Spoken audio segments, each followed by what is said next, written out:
In the spring of 2004, coalition troops put down an insurrection that had developed into one of the largest, bloodiest, and most significant battles of the Iraq War. Outnumbered and overextended, American combat troops were forced to confront the Ja-Ish Al-Mahdi in a bloody battle for control of Baghdad's most dangerous district. This was the siege of Sadr city. Welcome to Wars of the World.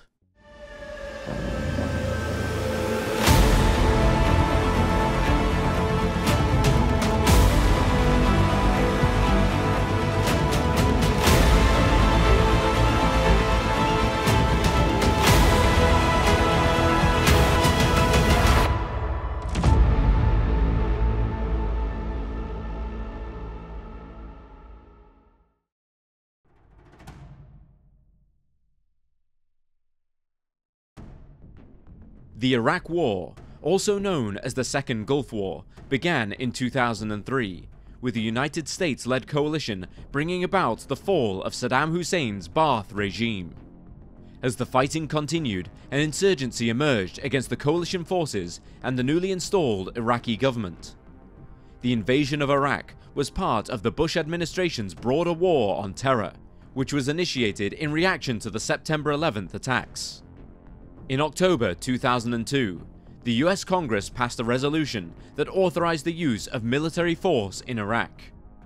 On March 20, 2003, the US, along with Australia, Poland, and the United Kingdom, launched a shock and awe bombing campaign, marking the start of the conflict. A ground invasion then followed, and coalition forces defeated the Iraqi army, overthrew the Ba'athist government, and captured President Saddam Hussein, who was executed 3 years later. The overthrow of Saddam's regime, along with the mismanagement of the Coalition Provisional Authority, created a power vacuum. This stoked a sectarian civil war between Iraq's majority Shia or Shiite Muslim population and the Sunni Muslim minority, which in turn led to a long-lasting insurgency.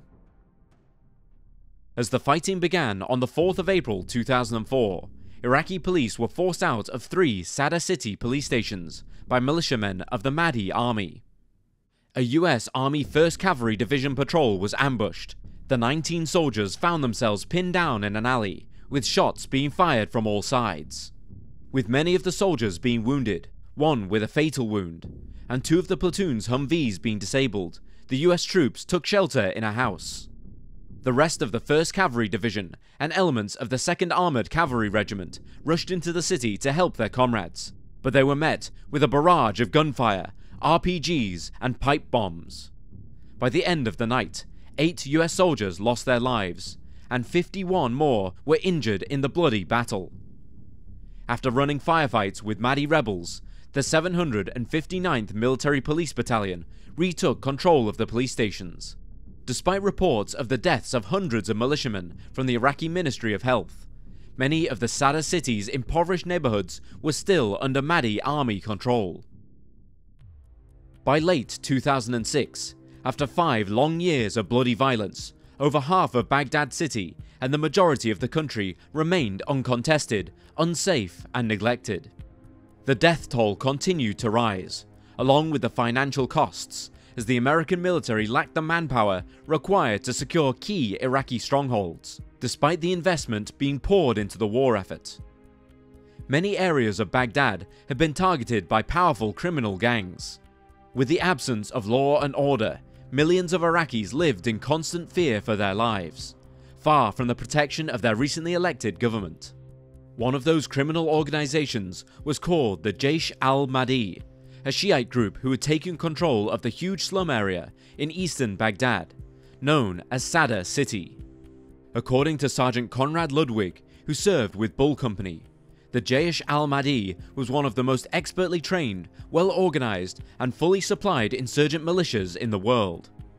Led by Muqtada al-Sadr from their stronghold in the city's crowded streets, the Ja-Ish Al-Mahdi dished out their brutal Sharia law and caused the suffering of millions.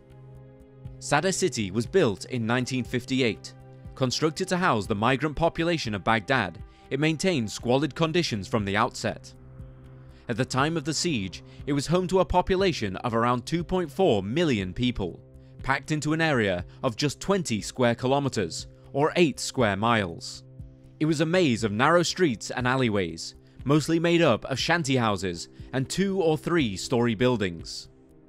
In late 2006, Sadr city, along with the Thora district and 2 smaller nearby areas, saw violent sequences of attacks and retaliations between the Sunni Al-Qaeda and the Shiites Ja-Ish Al-Mahdi. US troops, Iraqi security forces, and civilians were all targeted by both sides. Vehicle-borne improvised explosive devices and other mass casualty tactics were often used by Al-Qaeda, which had strategic ramifications for how the Iraq War was perceived. Every day, an average of 200 to 250 sectarian murder victims' remains were discovered discarded in the streets. In an attempt to bring a halt to the sectarian bloodshed, the US sent in around 30,000 troops, split into 5 combat teams. Although none of the US forces would be stationed in Sadr city itself, Thora district was given one of the surge battalions under the so-called Baghdad security plan. Concrete barriers were used to construct checkpoints and walls to protect crowded areas around mosques and marketplaces, which were regular targets for shootings and bombings. It was nearly 15 months since the start of the US surge to, as President George W. Bush put it, quote, "help Iraqis clear and secure neighborhoods, to help them protect the local population, and to help ensure that the Iraqi forces left behind are capable of providing the security that Baghdad needs." End quote. Several results had been achieved. Al-Qaeda had been significantly hindered, resulting in a reduction of mass casualty events. The Iraqi government position had been strengthened, and coalition forces had, for the most part, contained the Ja-Ish Al-Mahdi militia. But Sadr city was still a huge problem. On the 23rd of March, Ja-Ish Al-Mahdi began firing a barrage of rockets onto Baghdad targets, and over the next few days, several Iraqi security forces checkpoints were overrun. There was anywhere between 2,000 and 4,000 fighters. Some were trained and others were just local men, and their weapons ranged from automatic machine guns to rocket-propelled grenades and a seemingly endless supply of improvised explosive devices. On the 28th of March 2004, the Coalition Provisional Authority of Iraq ordered the popular newspaper Al-Hawza, published by Muqtada al-Sadr's group, to be closed down for 60 days on charges of incitement to violence. Then one of al-Sadr's top lieutenants was arrested.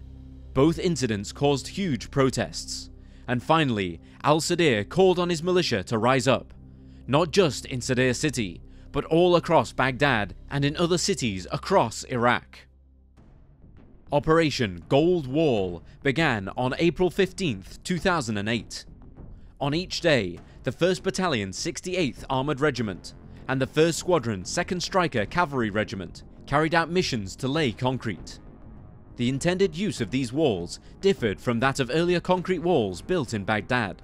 The idea was to protect the population by keeping the militia inside Sadr city, rather than keeping them out.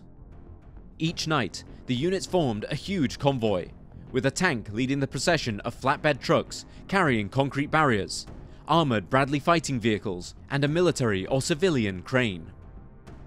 The Mahdi's first strategy was to create a defensive zone by placing IEDs along the roads. These would lead up to the site where the wall construction would take place each day. The streets of Sadr city, strewn with rubbish, were the perfect hiding place for the improvised bombs. Therefore, the first job for the combat engineers was to clear a route by neutralizing any of the bombs they came across and collecting them for evidence. It was a long, laborious process, and so tanks were brought in to blast the rubbish with 120mm canister rounds, clearing the waiting IEDs. Construction of these walls only took place at night, so that American soldiers could take advantage of night vision technology. When Mahdi snipers eventually became a problem along Route Gold, Special Operations Forces took on a counter-sniper role. The units worked in a rotating 13-hour period. Because of enemy engagement, the placement of concrete barriers varied so greatly that on some nights not a single one was placed, although in one of the most productive shifts, over 105 were laid. When the militia realized that using IEDs was not going to work, they changed their tactic, and fighters rushed out to take on the US troops with direct fire. Now that the Mahdi had chosen to give up hiding, they were at a disadvantage against the coalition's considerably superior weapons and the aerial ISR capabilities, making them easy to identify and target. The Gold Wall helped to cut off the militia from their financial support, as they were separated from nearby affluent neighborhoods and also the Jamila market, an area where they used extortion on both residents and merchants. With no choice but to fight the wall, the militia's ability to function was affected and their resources began to dwindle. As the walls grew and the Mahdis were sealed inside the city, attack parties got smaller, so that by late May, as the walls were joined to other barriers surrounding Sadr city, enemy attacks had been reduced from 138 a week to just 8. It had taken just weeks for the US Army to position 4,000 T-sections of concrete. The result was a wall 3 miles long and 12 foot tall. Muqtada al-Sadr declared a ceasefire on May 12th, and the last piece of Gold Wall was put in place 3 days later. The Mahdis were clearly weakened, having fewer and fewer fighters within Sadr city and being unable to bolster their numbers, transport weapons, carry out rocket attacks, or in any way to function efficiently as a fighting force. Although the Mahdis were in no way defeated, it did mean that the government could begin to re-establish control over Sadr city, and government rebuilding projects, including both Iraqi and coalition forces, could begin. An agreement was made between Muqtada al-Sadr representatives and the Iraqi government that Iraqi military forces could enter the city, establish checkpoints, and hunt out any remaining militiamen. On May 20th, 6 Iraqi battalions entered the northern districts of Sadr city. This was part of Operation Salam, Arabic for peace, and for the most part, it was welcomed by civilians. There was no resistance from militiamen of the Mahdi army, and the Imam Ali and Sadr hospitals were secured. General Qasem Atta later said that 100 bombs had been safely detonated by Iraqi forces. During the siege of Sadr city, at least 941 people were killed.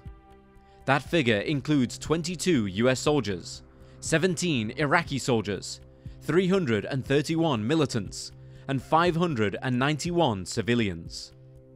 100 US soldiers and more than 1,700 civilians were wounded. The fight for control of Sadr city was difficult, because coalition forces found themselves under heavy political restrictions.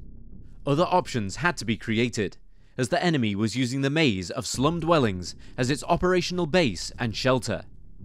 House-to-house clearance or resident evacuations were never an option, because of the instability of such a sectarian situation. Either way, logistically the Iraqi government didn't have anywhere to safely house the 2 million people who would be displaced. It was clear that isolating the enemy was the only way to go. By the 21st of May 2008, all of Sadr city had been secured by units of the Iraqi army. President Bush agreed to withdraw all US combat troops, and in 2011, under President Barack Obama, Iraq saw the process completed. However, as the war turned into the continuing Islamic State insurgency, the US returned to Iraq in 2014, spearheading a new coalition, known as Combined Joint Task Force, Operation Inherent Resolve.